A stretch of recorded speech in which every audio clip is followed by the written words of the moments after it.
And we are live. Hey, everybody. Thanks for joining us today on this beautiful Wednesday.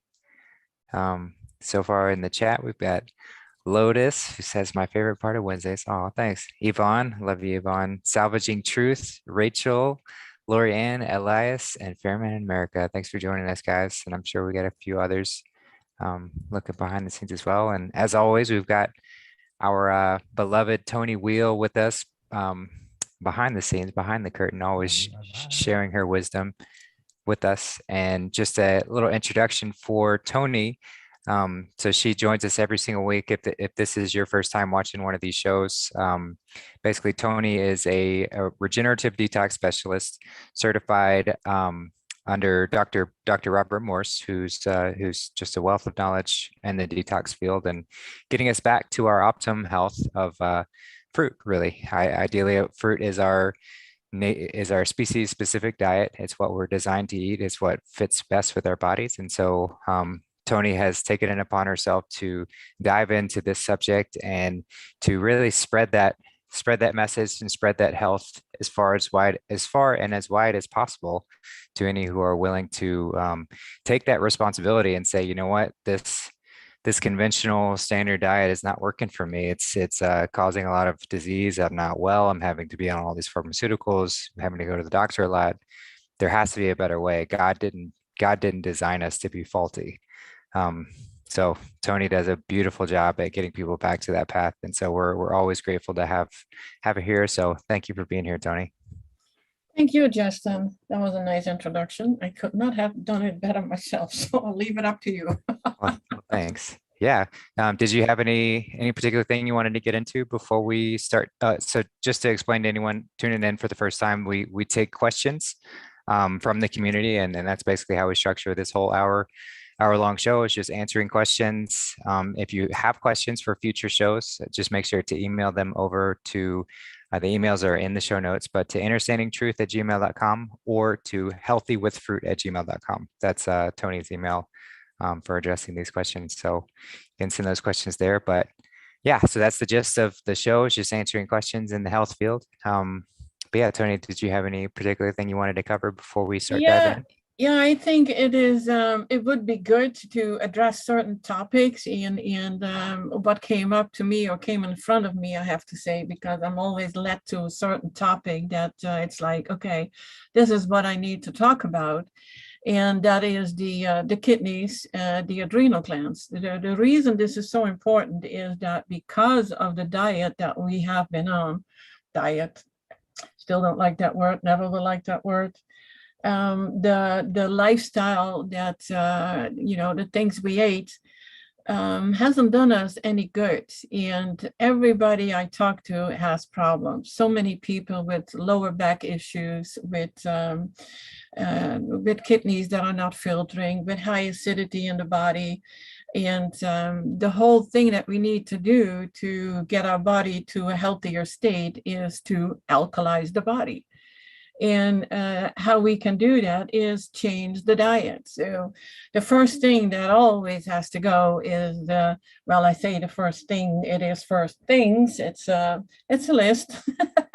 It's meat, it's dairy, and dairy includes cheese. It really does, and the yogurts, and the whipped cream.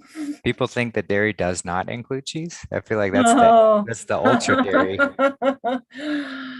That's the concentrated dairy. That's like the worst kind of dairy you can consume. Yeah, and we didn't know. I thought I was always doing good because I never liked milk, but I did like whipped cream in my coffee, of all things.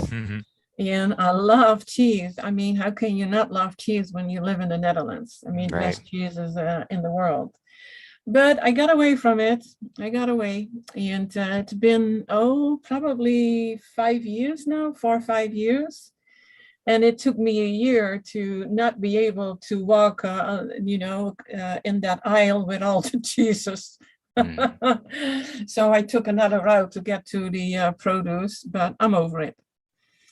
I am really over it. Well, the next one is eggs. And eggs, you'll find that in all processed food. So the processed food is the next in line. Grains, we really don't want to eat grains, and that does include rice. Even if you grow it yourself, rice is rice. It's not good for you. It's a grain. It needs to be cooked. And we really should get away from cooked food as much as we can, because it's, low frequency. It's kind of, people don't like me saying that, but it's kind of dead food. When I eat anything cooked, I feel so tired and I'm thirsty and I don't want to do anything anymore. But oh my, did I enjoy that meal for Right. 15 minutes. Well, and you mentioned rice and grains. I had a particular experience recently with that where I thought, let's experiment with a grain, with rice, because that seems to be at least if you're gonna do a grain, it's one of the most neutral ones. So I said, let's see what happens if I consume rice. And it was pretty immediate where I did feel sluggish and I started to get these dark circles under my eyes. And it was just from that change in the diet of including a little bit of rice. So that was a quick turnaround for me to say, you know what, this is not meant for us. It's and that's the beautiful thing about the cleaner we get is the quicker our response time to things that we're not meant to consume. So like I've talked about salt before and how my ankles swell up when I eat salt. So I can't do that. And it's just a clear sign that salt is not meant for our bodies. And same thing with rice and grains.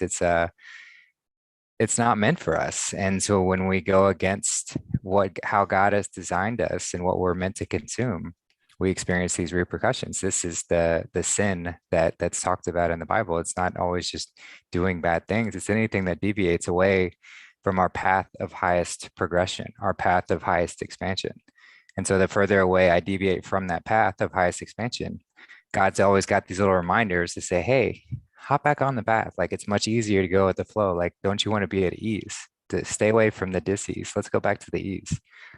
So that for me was just a clear, tangible reminder of like, hey, let's get back on the path. Let's go with the fruit. Yeah, we get these reminders constantly. And I have to admit, in the last month, I ate avocado and coconuts, and I was getting so much worse with the arthritis, and then the psoriasis flares up again, and I'm miserable. And then the next day, it's like, I'm going to do better. And it seems that we always have to reach a point like, okay, now it's enough. This is crazy. Mm-hmm. You have the joy of eating something that you love. And for one time, and I was still on high fruit. I mean, it wasn't that much even. And I got so much worse, the constant pain. So now I'm getting almost 2.5, 3 weeks on all fruit again. And oh my gosh, the difference. Before I felt like, my body was on fire, and that's all gone by just leaving the fats and the proteins out. And it was really only avocado and coconut meat. I mean, yeah. I don't know the chemistry of how that works and why you would be in so much pain. But all I can say is if you have a lot of pain, and there are so many people with arthritis or anything itis, is that change your diet. I mean, it is absolutely a world of difference. And you feel lighter and happier. I was getting like, can't say I was getting depressed, but I was not getting happy. And and then telling people like, yeah, well, you need to stay on the diet. And it's like, Toni, you got to listen to yourself, do it. So I'm back on 100% fruit, and I'm all good. Nice. Yeah. Hey, avocados are tricky. Like, I still have them occasionally, but when I eat them more, I feel sluggish. I feel slowed down, and it's I know this is not for my optimum health. But people often ask, well, and say, well, but it's a fruit, so it should be what we're designed to eat, and it should fit well with us. But with avocados, they've deviated so far away from their original state where they used to be likely just a majority seed with a tiny little layer around the seed of fat that was for the seed's food. but now we've grown them into this space where this fat is just like abundantly around it. And you know, I get it. It's delicious and it's amazing to eat. Um, and it satiates us in a different way because it's so concentrated as far as uh, the amount of calories within it. You know, it's a concentrated fat, but it's like a drug. You know, it's not. It feels good, it tastes good, but it's not for optimum health. It's not going to get you to that state of absolute clarity and detox, especially if you're in a toxified state. Um, Avocados are really going to slow that down and cause any symptoms that you've got from being injured or from any of those toxins to really flare up. So just important to remember, and I'm glad you touched on that. Yeah, I think it is also important to realize if I talk to people, no, not anyone, and especially not my age, but even a lot younger, they didn't grow up with avocados. I mean, I think 80 in the 80s was the first time that I ate an avocado. And I've been around for longer than that. And still it is addictive. And I wonder why. And what you mentioned, because I have been looking up things about avocado, and it was like it didn't even exist until 100, 150 years ago. You mentioned the original state. I haven't read about that, but that is interesting to know. Interesting to know Mhm. how it was before and what it is made now. And then you wonder, is this intentional? And Well, the other thing is that you don't eat an avocado without anything mixed in with it. If it is pepper or salt or cayenne or using it in a chocolate mousse, it's always with something because otherwise it doesn't even taste that great. well, I beg to differ. I do Really, love, you eat it yeah, like yeah? just, I mean, especially here in Mexico, some of the avocados we can get here are just so creamy and they have like a saltiness to them as well. Like you don't Ah. add anything to them. And so I do love them plain, but again, I know it's not serving me to my highest. So actually, I didn't need. I know you have more types of avocados. I hear you have the oh no, I forgot the name. You have the really big Florida ones, and then you have the other ones that we always Yeah, use. there's the green ones in Florida and then there's the Haas ones. Oh yeah, Hass. That is the one Hass avocado that I Mhm. usually use. The other big ones, they're very watery and Yeah, they have no taste. right. No, those aren't quite as good to eat plain. But the Haas ones, Yeah. a good Haas avocado does have quite a lot of flavor to it. Oh, okay. Well, you are the exception actually, because the first one I hear that you like to eat it just as they are. Well, then when we go to the kidneys or healing actually and detoxing, the most important part is to get your kidneys to filter. And when I talk about that, I can actually right away answer one of the questions. How do you get, or how do you know that your kidneys are filtering? It's in the morning, pee in a glass jar, let it sit for up to 6 hours and see if there's any sediment at the bottom. The allopathic industry will tell you it has to be clear, and we tell you no, it has to have some sediment in it, especially when you come from a standard diet and you want to heal. You have all kinds of health symptoms. We want the kidneys to filter adequately. And so that is where it all starts to get that happening. And so you know in what state your kidneys and your adrenal glands, they are on the top of the kidneys. In what state they are is looking at your blood pressure. So the blood pressure should be around 120 over 60. 120 is systolic, 60 is diastolic. And the bottom numbers, they indicate the kidneys. So if they are low or high, you need to have some work done, and the same goes for the adrenals. So that is what we use as a sort of a measurement, like what do you need to work on? Now you do have to measure it always on both arms, because the body is bilateral, and your number can be elevated on one side and then it's normal or low on the other side. And they say here, in simple terms, blood pressure is the pressure of the blood fluid against the flexible and contractible tubes known as arteries. A high blood pressure, high enough blood pressure is required to provide blood to all parts of your body, but must not exceed capacity bursting artery walls. A low blood pressure, on the other hand, is much like an underpowered car trying to go uphill. The blood pressure has a challenging time getting the blood to where it needs to be against gravity, and you begin to get weak or dizzy. In the worst case scenario, you will pass out. So blood pressure is a measure of how hard your heart is contracting, and the resistance to stretching of the arteries. That's the diastolic pressure, the bottom number. And a heart contraction is what is more commonly known as a heartbeat. When a heart contraction occurs, a pulse is sent from your heart to and throughout your arteries. This pulse or wave is measured as a systolic pressure. Because the arteries are flexible, they will passively reduce this pressure by expanding. And a popular analogy is to imagine a thin rubber hose. When you turn on the water faucet, you can feel that the first rush of water travel through. Now, when the hose is full of water, the hose will be larger in diameter than it was prior to turning the water faucet on. The diastolic pressure is the pressure that remains in the arteries after the pulse passes by. You can think of this as the hose is full pressure.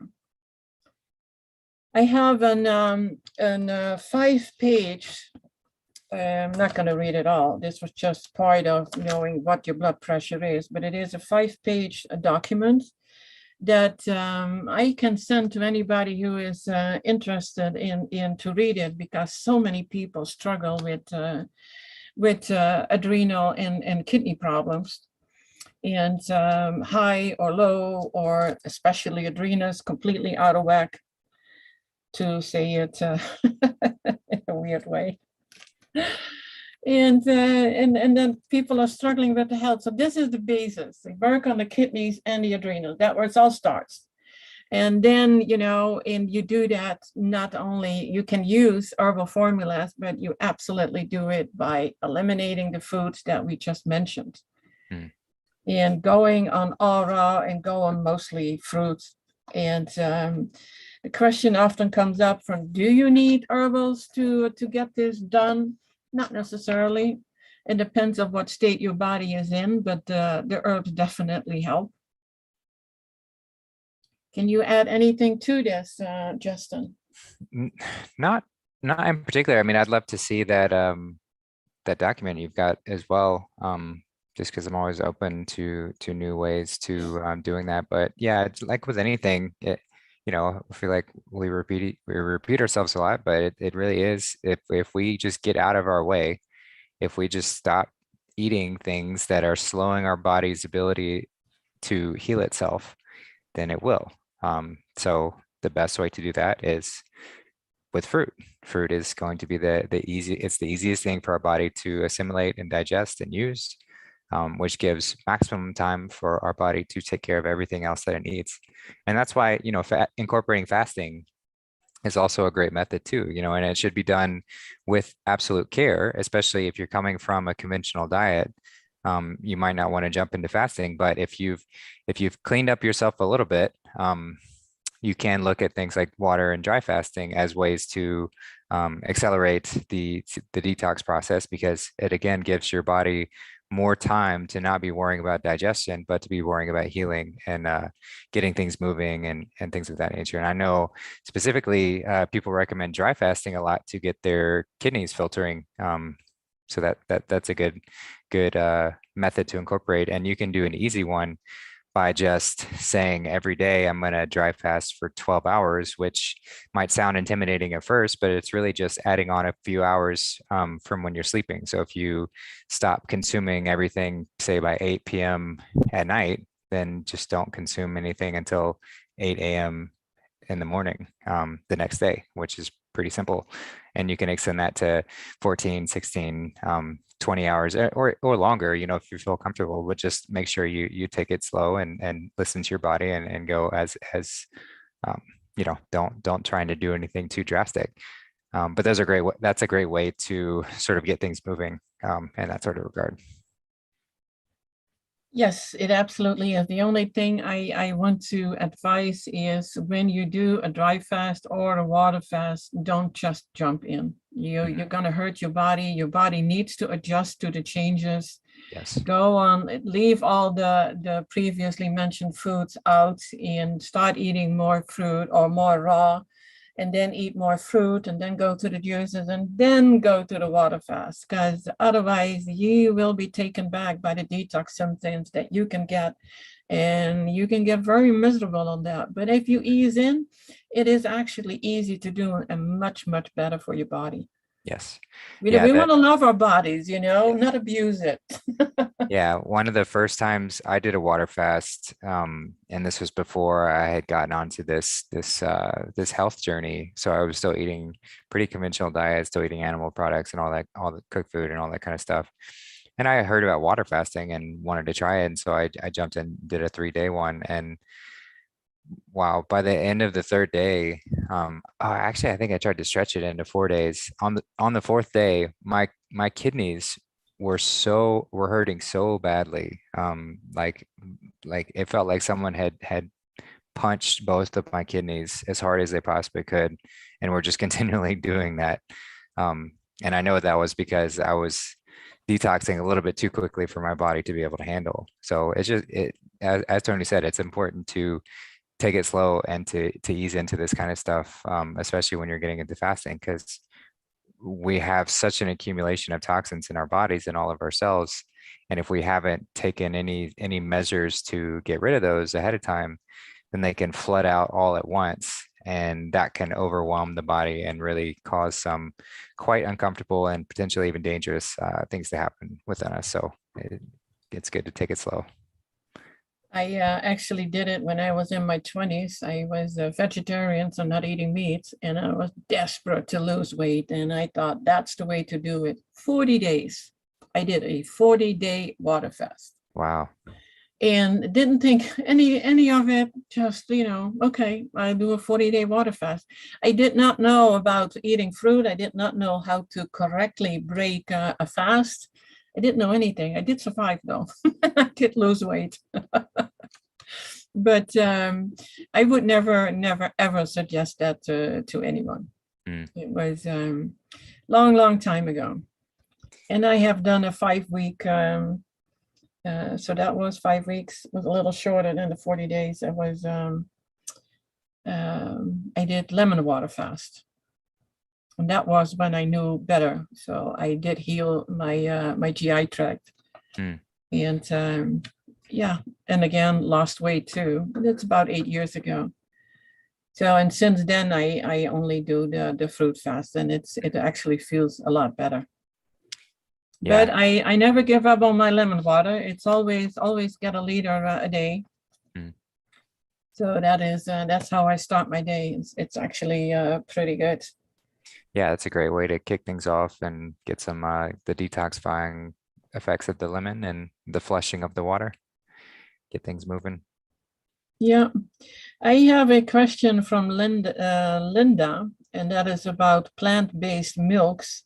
And I had to look twice at how she wrote it, Mylkes. And it's like, oh yeah, that's true. That is how they say that now. You can't call it milk with an I. It has to be a Y now. I'm using an organic activated almond milk with no added nasties. What are your thoughts on these? Good, bad, or indifferent? I would not use it, because if you buy it in a store, it's pasteurized. It's been heated, so it's not doing you any good. If you are trying to detox, I would definitely not use it, because it is almonds, it's nuts, it's high in the proteins and fats. If you do it, you can make it yourself, by the way. It's very easy. I used to do it. I just soak it overnight, and I get the what is it? Cheesecloth. Yeah, the skins off. Oh yeah. and put it in a blender with water, and then let it run a little, and put it in a what is it? Oh, they call that actually A cheesecloth yeah, nut or milk nut bag. bags. Yeah. Yeah, Mhm. nut bags. So I did that for a long time until I was like, this is not helping my health, and I was not getting any better. So if you want to detox, don't do it. And always think about whatever you buy in the store and can spoil. It has been cooked. It's been heated to a point that it's not even good for you. And they tout with these almond milks in the stores, like very high in proteins. Well, that's the last thing that you want. Mm. So for healing, and I assume since you're listening to us, you do want to heal. Mhm. So you didn't Yeah. ask me if I had anything else to suggest, but that would be fruit juice. Yeah. Fruit juice. Yeah. I mean, it's not going to go as well as like a milk substitute. I don't know. I think on a spectrum, coconut milk, if you're making it yourself, would be a little bit better than a nut milk. So you could try making that same sort of way. You can do it as Tony suggested, where you blend up a coconut with some water, or just use the coconut water if you want it to be extra flavorful in that sort of way, and then strain it. And then you've got some coconut milk and that sort of way. And that would be a little better than nut milk. But like Tony said, if you're detoxing, even the coconut, it's going to have a lot of fat in it, and it's going to slow down the detox a little bit. Not as much as the nuts, but we'll still definitely do it to some extent. I have to go back to that water fasting. There's another reason I forgot to mention is not to jump in, because when you do that and you didn't work up to it, you easily go back to what you were eating before. And when you ease into it, then it's completely different. You will, it's easier.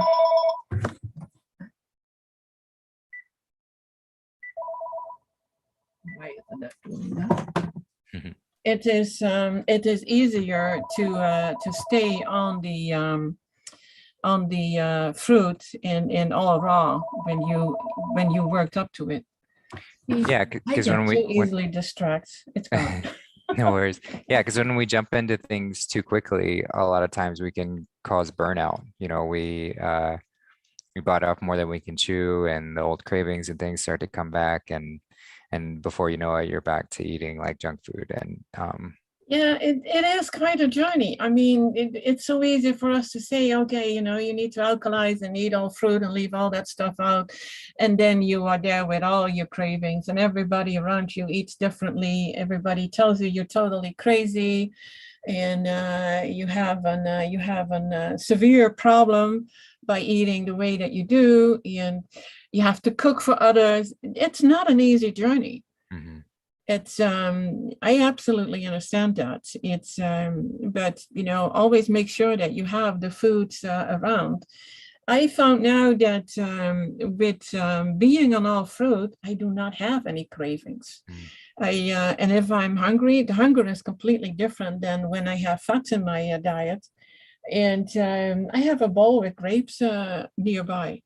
So I'm hungry and I'm working. I don't really want to stop. I don't want to get a quick bite. Then it is, yeah, nibble on the grapes. It Mm. works. Yeah, and that's the great thing about fruits is excluding like the avocados and coconuts, if you consider that a fruit, they they're very difficult to overdo it.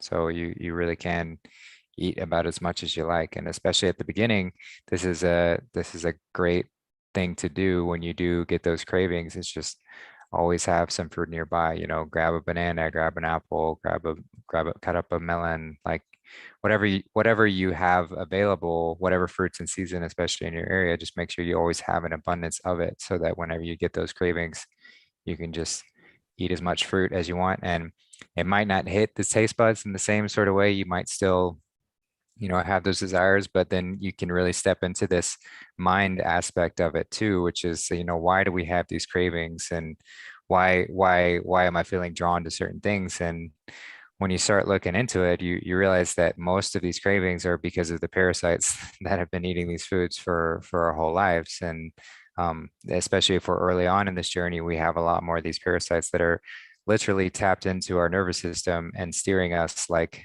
cattle. You know, they're steering us around, trying to get us to do what they want because they want to be fed with certain foods, the fats, the greasy things, and whatever else. And but it's not for us. And when we can move past this, like we've talked about, you know, we've got to address our internal cabal if we want to address the external cabal. When we address our internal cabal and get rid of these parasites, then these cravings are gone and we don't have to deal with them anymore. Yeah, it's cravings can be it can be really difficult because I could have cravings like, oh my God, I have to eat something now. I don't care what it is. Usually it wasn't fruit what I craved. It was always other stuff, salty stuff, and I just had to eat. And it's such an odd feeling in that when you eat fruit, that it's all gone. And I do believe it also has to do with your adrenals. There's always more going on. I can't say I don't have parasite. I never saw any coming out when I was on a parasite cleanse, but who knows? And I've been off of meat for a long time. So that may help too. The next question is from Yola. She writes, I just found out I'm pregnant. Previously, I was raw since January and on a lot of juices. Well, you have a good start here. I'm having food aversions and ridiculous cravings. Isn't that something that always seems to go with being pregnant? Mm. And she wants most cooked foods. She says, I can't tolerate some of the fruits, and at the end of the day, I don't even want any. I hope it's temporary as it is driving me bananas. With a lot of smileys. I hope you do have bananas in the house. You can make banana ice cream. It's and then put in a sauce of berries over it, sweet berries. If they are going away, I really don't know. I can't tell. It's so different from anyone. When I was pregnant, you never guess what I lived on my whole pregnancy. Granny Smith apples. That's amazing. I ate pounds a day. It's all I wanted. I wanted Granny Smith's apples. It did help that I lived in an apartment right above a store that, what was it? They only sold fruit and veggies. Oh, nice. Like a little farmer's market kind of thing. Yeah, well, in Holland, you had these little stores, you know, they were all, you had a butcher that was only meat. You had one that was only cheese and, you know, so yeah, that was funny. So somebody once had asked like, if you would call your child after what you were craving when you were pregnant, what would it be? And I had so much fun saying Granny Smith. Because those were the apples I craved and ate. Now, wanting to have some cooked foods, that's okay. You know, when you're pregnant, you're not going to detox, but you can definitely eat as healthy as you can. I will make a note to send you the mucusless diet or mucusless food PDF. Yeah, that'd be great. And when you stick on all mucusless foods, you will be doing good, and you will have an easy pregnancy and an easy birth. And of course, you know, it's not to eat only cooked foods, but eat a lot of fruits and make it fun. You know, it's not. Don't get frustrated if you want something and you think it's not good for me. That list that you can eat in mucusless foods is long. You know, figure a few things out, and if need be, I have a ton of recipes that are all, those are actually all raw, and the fun things that you can do with raw food, as long as it doesn't have any nuts and seeds in it, I would stay away from that definitely. But other than that, the mucusless list, and it offers cooked foods, or I would say don't cook it, but steam it, and you'll be good to go. So enjoy your pregnancy, Jola. That will give you a happy birth. No worries. Yeah. Yeah. And just to echo on that, a big thing is just to nothing with an ingredients list, all whole foods. And that's a huge step to stay on the path of health. If nothing that I'm consuming has any ingredients or has been processed in any sort of way, um, then at least you know exactly what the process you're doing to it. Even if you're still cooking it, you know what you're doing to it, and there's no mystery additives and steps and things of that nature. So that's an easy one to kind of like check off the box. Is this all whole foods or not? Yeah, and if you want to take herbs or teas, there are certain herbs that you should absolutely not use while pregnant or while breastfeeding. And if you want to know more about that, then yes, please do connect with me, and I'll have to find that list and let you know what you need to stay away from. The next question was CBD versus marijuana. What's the difference? Well, the only thing that they have in common is that they are in the same plant family, but not the same plants. And CBD does not have any what was it? What is it? THC. THC. THC, right? Mhm. I always mix the letters up. Mhm. And it cannot, and CBD will not get you stoned. So that's the difference. It's a different plant, and the CBD is legal everywhere. It wasn't actually for a long time, but there's a whole story to it. Interesting story, by the way. The thing is, when you are on, you want to detox, you don't want to use CBD or marijuana actually, because it masks your problems. It's not helping you. It's not healing. So, and I know a lot of people, I used it to be able to sleep better, and it absolutely helped. But when I'm on all fruit, I sleep just fine. Mm. I don't need any of it. Yep.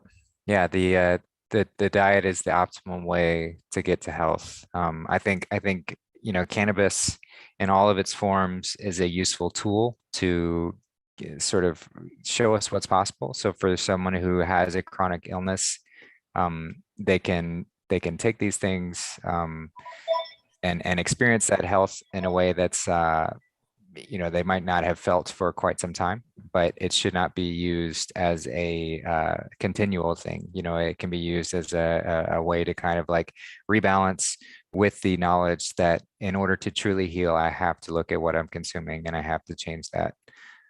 But they are extremely effective tools. And I would say that the difference between the two, CBD and the THC and cannabis, is, that like Tony said, the psychoactive portion to it.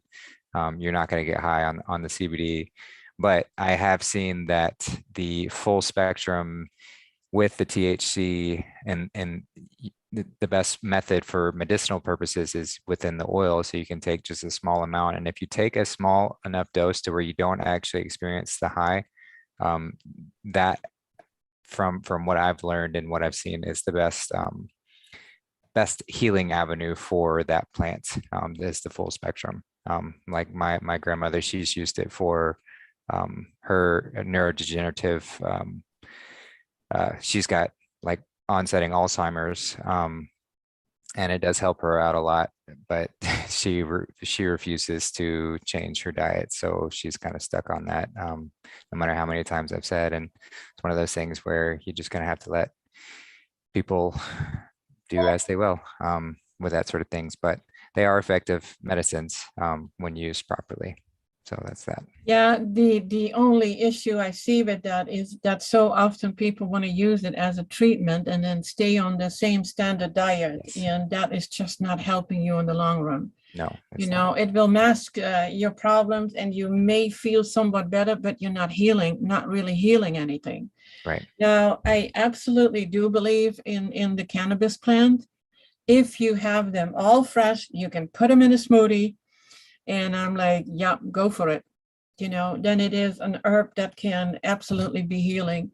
And if with the oils, what I heard, and I thought it was actually quite interesting with the cannabis oil, to put a few drops in the navel. Interesting. And I have experimented with the medical marijuana, as it was called. I don't like the word marijuana. It has a bad story to it. It should be called cannabis. I used it for 2 years, and I was so happy that I got the permission to use it. And it was expensive. It cost me almost $1,000 a month. Wow. And I had no results whatsoever. And I was taking it because of arthritis. Did not help me at all. So I'm like, yeah, with what I learned from Dr. Morse and what I heard, it's like, I can see when people don't want to change their diet, but then I usually don't get to talk to them because they come to me because they want to change their diet and need help. So the next question is something that we have a lot, and it's from Lynn.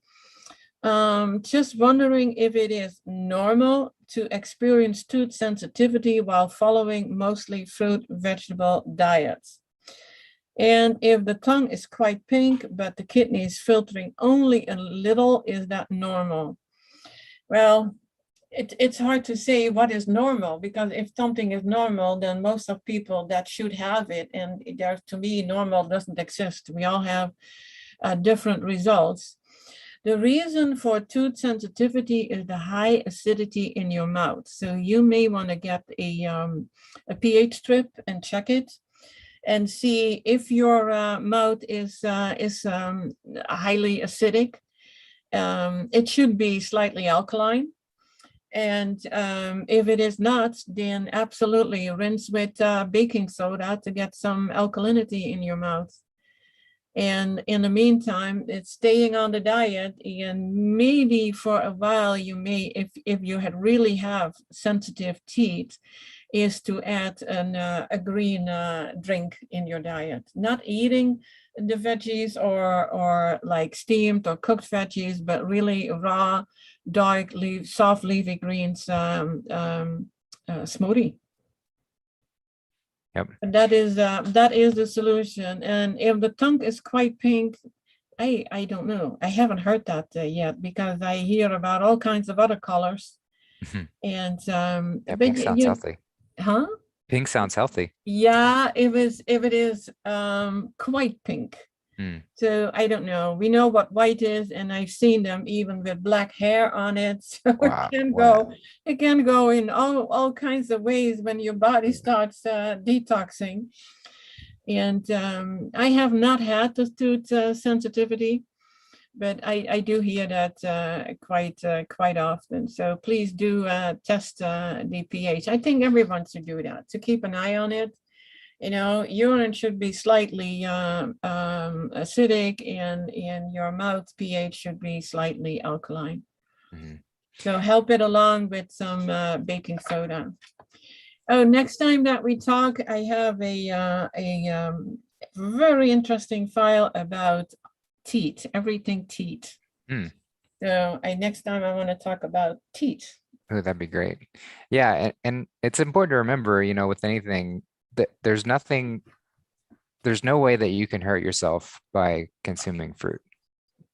So even when we experience things, because the tooth sensitivity is a thing that does come up, and it does scare people, because they think, oh, this fruit is corroding my teeth. You know, we've been told all these things about sugars and how bad they are for us and how they rot away teeth. And but no, it's not the fruit that's doing anything to damage your teeth. It's just exposing the underlying toxicity within your mouth and within the organs that are connected to your teeth as you detox with the fruit. So the sensitivities will pass. It depends on how long per person it takes, and how much into the detox you are. But it will pass. And like Toni said, to sort of alleviate that is to use baking soda. You know, I know Charlie's mentioned how he used to carry around just a little container I actually have one right here. This is what I use for my tooth powder, but this is just baking soda. But he would carry around something like this, and whenever he felt like he needed to alkalize his mouth, or that he was, I don't know what exactly brought it on, but he would just stick his finger in there and put a little bit of baking soda in his mouth, and that's a great way to sort of balance out your mouth, and I'm sure it would help alleviate those symptoms. And then you can also brush your teeth with just baking soda. That's a great way to do. I do that. It's a very simple thing to brush your teeth with, and always leaves my You mouth. don't find it too abrasive? No, no, I Hmm. don't. I find it quite simple. I've been doing that for about 6 months now, and no issues with it at all. There is another reason too that causes tooth pain is unripe fruits. And if you do too much citrus fruit, and then there is, you mentioned underlying causes. You can have a dental weakness when your thyroid and parathyroid weakness is there. So there are more things to look at. Another thing that you can do is oil pulling, and you definitely do that with only with coconut oil. Mm, And it is just, a mouthful or a spoonful, and you keep it in your mouth, swish it around for 15 minutes, and then um, spit it out, rinse it with water, spit that out. Don't ingest it. And that's actually it. Oh, I'm just seeing something about concerning oil pulling and amalgam fillings, that with some people they had adverse reactions. yeah, I've heard varying things about oil pulling. Some people say we shouldn't have any contact with concentrated oils like that, I agree. Yeah. even in our mouth. But I do know lots of people who do oil pulling, and they say it helps them tremendously. So jury's still out on that one. Yeah, it is said that people who have mercury fillings, that they can have neurological cases, Hmm. and they don't go away until they remove their fillings. Isn't that something? Hmm. Ugh, Wow. yeah. Well, there is a toothpaste. It's called Redmond Trading Company's Earth Paste, and that is peppermint, cinnamon, or wintergreen flavors. And then there is a Valida's plant gel toothpaste. But you can, there is actually a very good one, and I have used that myself. That is called Dr. Christopher's Herbal Tooth and Gum Powder. Hmm. And that comes, from what I remember, that comes in a jar like that. It's actually even smaller than that, Hmm. but you only need a little bit. And Dr. Morse sells one. We have one too. And Yeah. you can also rinse your mouth with salt, Celtic sea or Himalayan salt. Hmm. It's Yeah. like 1 tablespoon to about 12 to 16 ounces of water. Hmm. Yeah, or just use water. I mean, especially when our diet is cleaner, um, the gunk doesn't really accumulate on your teeth. So you can just mechanical action of just brushing your teeth just to get that any sort of debris or anything off of them is more than sufficient. Would you like to know how you can whiten your teeth from teeth stains? Yes, That sure. is 2 large strawberries, 5 fresh sage leaves, and 1 tablespoon of Celtic salt. You Hmm. all mash it up into a paste and you brush your teeth with it. Hmm. And it cleans the teeth. Interesting. Actually, I have all that fun stuff in a big file.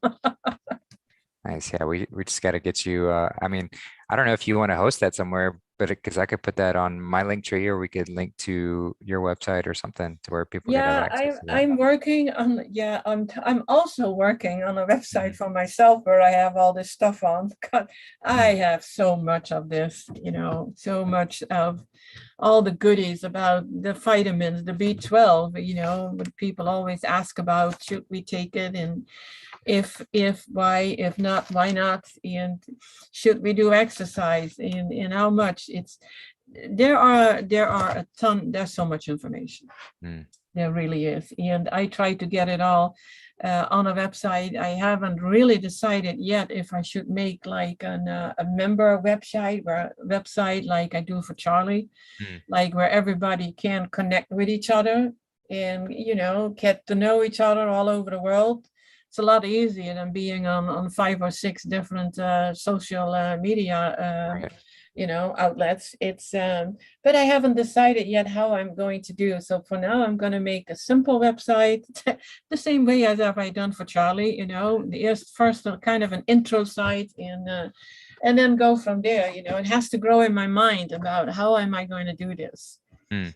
And so, yeah, it's being worked on because there's so much information that people don't see or don't find, or I can give a great source because that is where a lot of my information comes from. And it is actually a training source for the Dr. Morse practitioners, but everybody has access to it. And that is called grapegate.com. Grape, the grapes, you know, and then gate, GATE.com. Ton of information. I just put it in the chat and I'll pin the message for anyone who would like to check it out. He did the guy who put this up many years ago, and I don't think it's being updated the last few years, but it's not, all the information is there already and the information doesn't change. It's he did a ton of work. It's absolutely amazing. I could never even come close to gathering all that if it wasn't for him. Nice. So I don't even, and he is not in the United States, and I don't remember his name, but his name is somewhere out there on the site. And he is together with Dr. Morse, amazing. But it's all, he was a student of Dr. Morse, and it's all based on Dr. Morse's teachings. So Nice. you can't go wrong with that information there. Yeah. And I'm done with the questions. Oh, nice. Awesome. Let's see. Let's just scroll into the chat. I think there were a couple.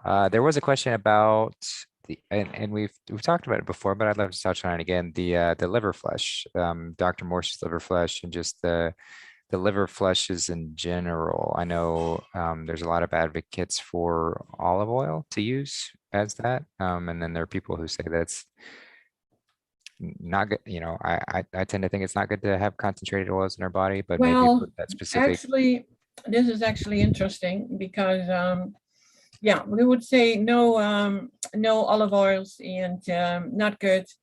Dr. Morse actually has a way to get rid of or to clean out the gallbladder, but he is very clear in telling you you're not going to do that often. You do that one time. And you may want to do it the year after, but not more often, because it is a big strain on the liver. You know, if you put a lot of or a cup full of oil in your body, but it does clean out the body. Now, I don't have a gallbladder, so I am very hesitant to do that. And I do have the recipe. And my gosh, because when I send a protocol out to people, it is actually in there.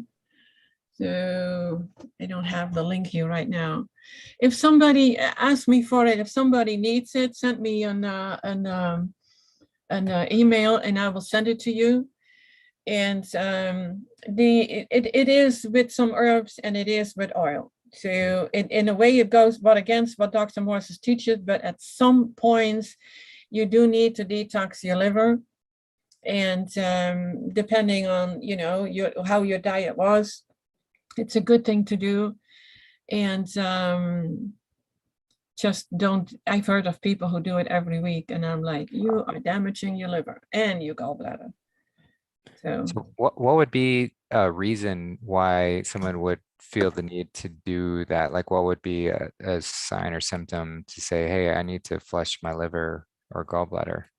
It's actually a good question because I have absolutely no idea. I never even, you know, tried it for myself in a way like, well, I should do my liver cleanse. When I learned about detoxing, and we all know, detoxing the last 10 years has been a big thing. One of the first people who started very and was in the news a lot was a Dr. Schultz. He is a master herbalist. And I did all these detoxes, colon, liver, kidney cleanses 8 years ago. I did them all in a row, and it was tough. It was quite tough. It was painful. I did not do it with the oils, but because we all hear about, oh, you have to do this detox and that detox, and you see it in the store. It's like a whole business, the business of detoxing, and all these products and all these herbs and supplements. And yeah, then we feel the need, we may have to do that. Yeah, I don't know how you would feel that you have a sluggish liver. If you've been drinking alcohol on a regular basis, yeah, cleaning out the liver would be a good thing. Do you need to detox with oil? No. But you can actually have liver stones, and they are painful. Then you will do that. And the oil softens the stones. But on the other hand, so does lemon juice. And so does apple juice. So if I would want to detox the liver, that is the route I would go. And since I always have apple juice in my daily intake, I do not worry about the liver. Yeah. Yeah. Again, just go back to the fruit. Can heal all things. Always. Everything that is provided for us without any, what is it? I forgot the words. It doesn't have to be made in a laboratory, adulterated yeah, or manipulated. Everything is already there as it is. That's the important part, as it is. It doesn't need to be altered. Good thing. Right. Thank you. Yeah. I mean, it's a clear sign if we have to do something to the food to make it more palatable, to make it able for us to eat, then we're taking it out of its natural state. And fruit is the natural food. It's what's designed for us. And go for ripe fruit. That is very important. Yep. I love pineapple, but oh my gosh, it hurts my mouth so bad when I eat an unripe pineapple. Yeah, that's one of those things I still keep coming back to it because but I'm able to find ripe pineapple a lot of times here in Mexico. But I will find some that aren't quite as ripe, and a lot of times I give it to the dog. I do when I walk into a store like a health food store here. I'm like I'm around the pineapples and I'm sniffing. I'm like, wait, and I'm sniffing. Yeah, I sniff all my fruit. I mean, I'm sure people in the market here are laughing at me. This tall white dude and amongst all these Mexicans selling fruit, and I'm just going around smelling all these foods, like smelling all these fruits. And like that's a great way for melons, like cantaloupes. If you want to know if it's a good cantaloupe, just smell it. If it smells sweet, it's good, I promise. And watermelon, sometimes you can do that. The smell doesn't permeate as much for watermelon, but pineapple, absolutely, that's a great way to know if this is a good pineapple, is if it smells sweet to you. It's good. My pineapple plant was sad for me because the only pineapple was eaten, and now it has started 2 new pineapples. So, well, hopefully those will last for you to actually taste them. Well, I'm sure whatever ate it had fun with it, so it's okay. I'm sure. Yeah, it's amazing. All right, Toni. Well, that's our hour. Then we got through all the questions, which is great. Did you have any closing comments you wanted to say before we end off today? Oh, I look forward to the next one. I mean, it's I do have to mention something if we still have a minute or so. Of course, yeah. Today I got a message from somebody who was actually quite upset with me, and I have no idea. And she was saying how that I was a very disappointing representative for Dr. Morse. You shouldn't be touting yourself as such. I am an admin in I'm not the only admin, but I'm pretty much the only one who answers all the questions there. And I've been working in there, well, close to 2 years now. I think in November, it's 2 years. And the first year, it was absolutely full-time working there. And I never even advertised that I was a Dr. Morse practitioner. I just answered questions. I learned about people, and I got more confidence in doing what I'm doing. I was guided in doing what I'm doing now with people.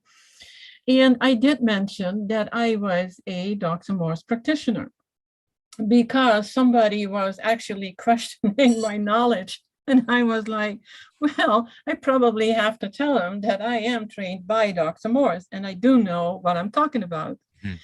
In a way, it was kind of taking me back, as in getting a little defensive, like, what have I done wrong? And it always teaches us something about ourselves and also about other people, why the need to be unfriendly to people. Right. And it was somebody said, oh, you feel the need to promote your business over the back of Dr. Morse. And I'm like, you know what? I don't even have a business. I don't ask for money. I donations, nice. If I get Right. a donation, I pay it forward to whoever wants to and is really, really guided to study Dr. Morse. I'm happy to help. Right. And so to me, no, I don't have a business. Right. No, not in the business, but it's a recognition of value when we have to, our time is valuable. And so Toni spends so much time serving so many people. So of course she, there's nothing wrong with her being compensated for that, but it's not a charge. It's getting away from this debtor, where I'm going to charge you and you're going to owe me money. It's this abundance mentality where I recognize that Toni is providing a service. She is pouring her time and effort into this, and therefore I'd like to reciprocate because I am a creditor and I have an abundance, so I can provide that. And the more we can shift in that mentality, the quicker we can shift the rest of the world. Yeah, I hope I can. And I hope that with the way I am working, that the people who are studying Dr. Morse now, they can do it the same, because it does work and it makes you feel so much better. And I have to me, I know I have to keep track of whoever sent a donation, but for me, everybody is the same, if they send a donation or not. I mean, I will spend with love just as much time as when they don't have the money to make a donation. And I rather see them, spending on some formulas that can help them than paying me, because I don't want money being the core of my business. It's Right. not, or my business, my doing it. That's not working for me. Right. I've been a business owner my whole life, and it always had to be about money, because you had an overhead and you had cost, and I always felt uncomfortable with it. And I've been a fashion designer, absolutely adored what I was doing. It was so much fun to clothe people and see happy smiles when they were standing, in front of the mirror and feel good about themselves. And in a way, I'm doing the same thing, but it had to cost money then. And now it's like, now it's different. And I hope that the whole, it's going to be a long time, Justin, before the world changes to what we are teaching. It'll be as long as it needs to be. Yeah, it Like as is. We long as it needs to. plant the seed, let's say it that way. Yep. And we will see growth. I'm confident. And I get to talk to so many absolutely beautiful people, and even the ones who say things like that. And I hope they do understand like what I am about, and that if they need my help, I'm there for them. Mm, So that's it. beautiful. Awesome. Well, thank you for all you do, Toni, and thank you for being here. These shows are always such a wonderful part of my week, and thank you for everyone else for being here. And yeah, it's a beautiful experience to be a part of. And yeah, Dances on Waves says, Toni, it sounds like it sounds like you were talking to a shill practicing on love, righteous, and self-entitlement to judge. Yeah. Probably just someone taking a stab or just someone dealing with their ego. We're not here to pick and choose, but it's just yeah. Yeah, let's not judge. The hater's gonna hate. Yeah, I don't see them as haters. It could be misunderstanding. You know, sometimes my wording may be off and I have to look at how I did word it. It can be, taken wrong, but is it my fault? It's their fault. Mhm. Right. It can be anything. I'm not worried about it. It's all good. I Yeah. like that. All It's good. all good. All good. Well, thank you, Justin, and Yep. everyone who was listening to us. Thank you very much. I hope you will be back, Yep. and I will be back. Beautiful. All right. We'll see you next time. Love you, Tony. Love you, everybody. Y'all take care.